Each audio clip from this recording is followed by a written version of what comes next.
When chapters 3 and 4 of Deltarune came out, they blew at least 95% of our theories out of the water. While I was ready to be proven wrong about a lot of things, I still didn't expect most of what happened. Now that the smoke cleared, it's time to return to the old theories and see what we got right, and why we got so many things wrong. I think most of my original video about Kris's intentions behind opening the fountain in the Dreamer house still holds up, but in chapter 4, there is a major twist that changes everything we thought we knew about our protagonist. During the visit to Noelle's house, we learn that Kris isn't a true Delta warrior, but a double agent working for the mayor, Carol Holiday. With that in mind, what exactly happened in chapter 3? With all the new information, I think I finally know what Kris was trying to accomplish here.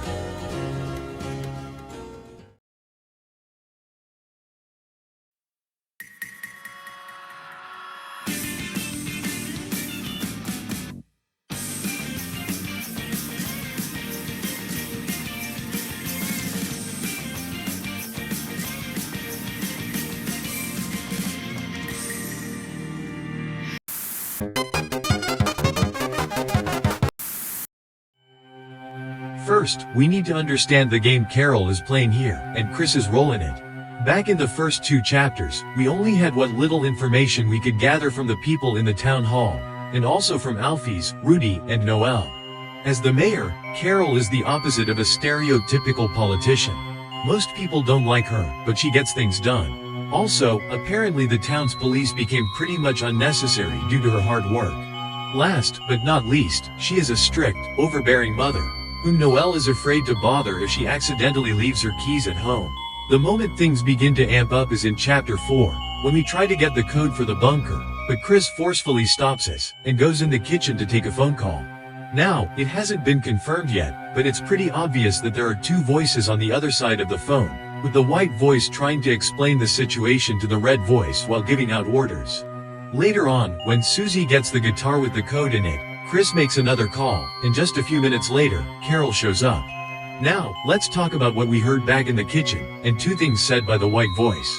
Police sacrifice next week, church tonight. It seems like Kris, Carol, and the Knight are working together, with Carol herself either knowing or controlling when and where the Knight will open the dark fountains. We also learned from the Eggman in chapter 3 that chapter 4 takes place on Saturday, which means that Undine, who got abducted by the Knight, would probably be sacrificed on Monday in chapter 6. Another important detail is that back in chapter 2 the library was almost completely empty when the cyber world's fountain was opened.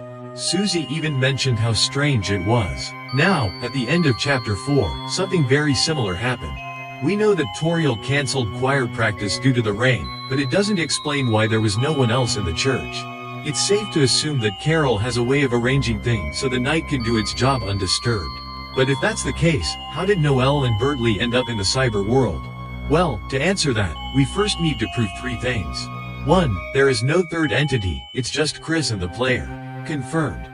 2. Kris wants to protect Noelle. With everything that happened in the evil route, confirmed.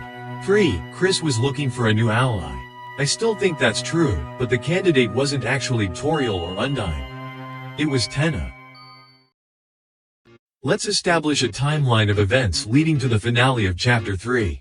In chapter 1, the TV was unplugged. At the beginning of chapter 2, it was plugged in. Then, at the end of chapter 2, Kris slashes the tires of the car to lure Undine into the house, then opens the fountain with Susie and Toriel inside. In chapter 3, Kris, Susie, and Ralsei find themselves in the TV world, where they are greeted by Tenna, or Mr. Antenna if you want to call him by his full name, who invites them to participate in his game show. After 2 rounds, they discover that Tenna is keeping Toriel encased in a ball, hidden in a sleep. They get captured, then after escaping from the trap, they make their way through the whole studio, and confront Tenna at the end. After they convince him to release Toriel, he gets mortally wounded by the Roaring Knight.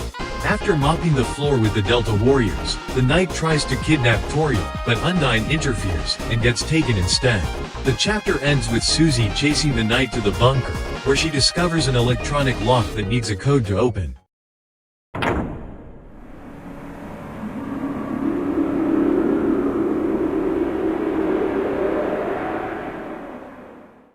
Let's get back to the night battle for a second, shall we?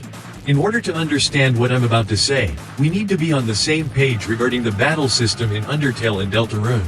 Defense depends on how much you are on your guard, while attack power depends on your willingness to hurt your opponent. Kris does greatly reduced damage against the Roaring Knight.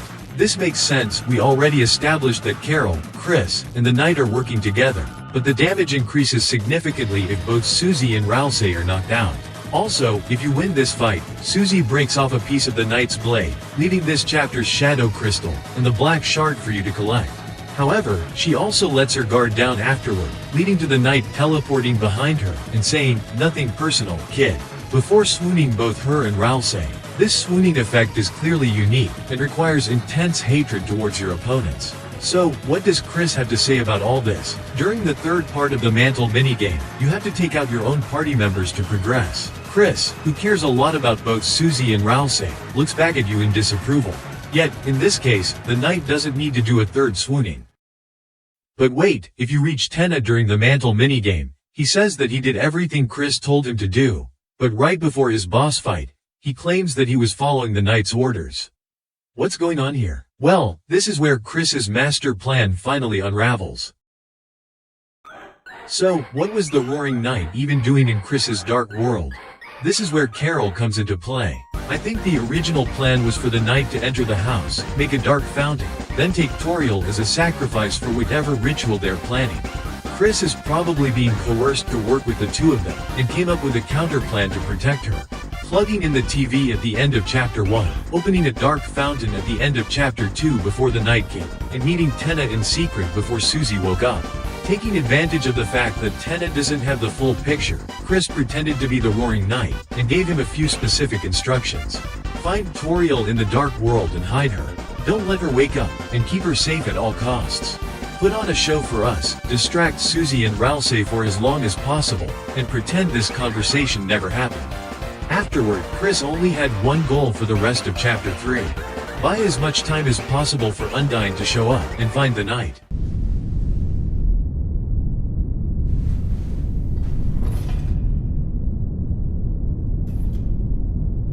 No, Mother.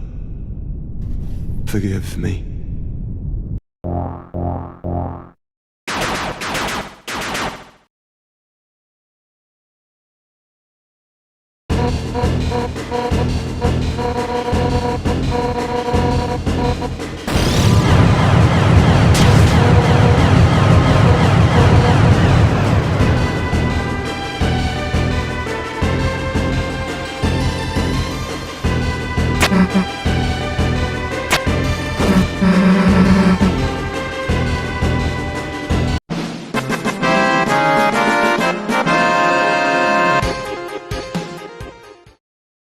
This is why Toriel was asleep the whole time. If she woke up and learned about the Dark World, Carol could have silenced her anyway. But Undyne? The plan was always to lure her into the Dark World, forcing the Knight's hand. As for why Noelle and Bertley ended up in the cyber world, I can only speculate.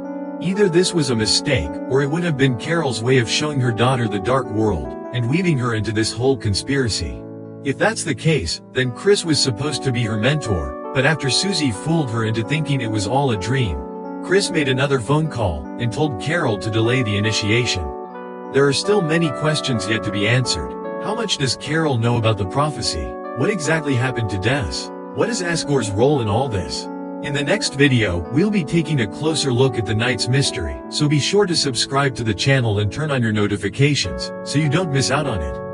I know one thing for sure though. With Kris already at a breaking point, it won't be long before we can break our own strains.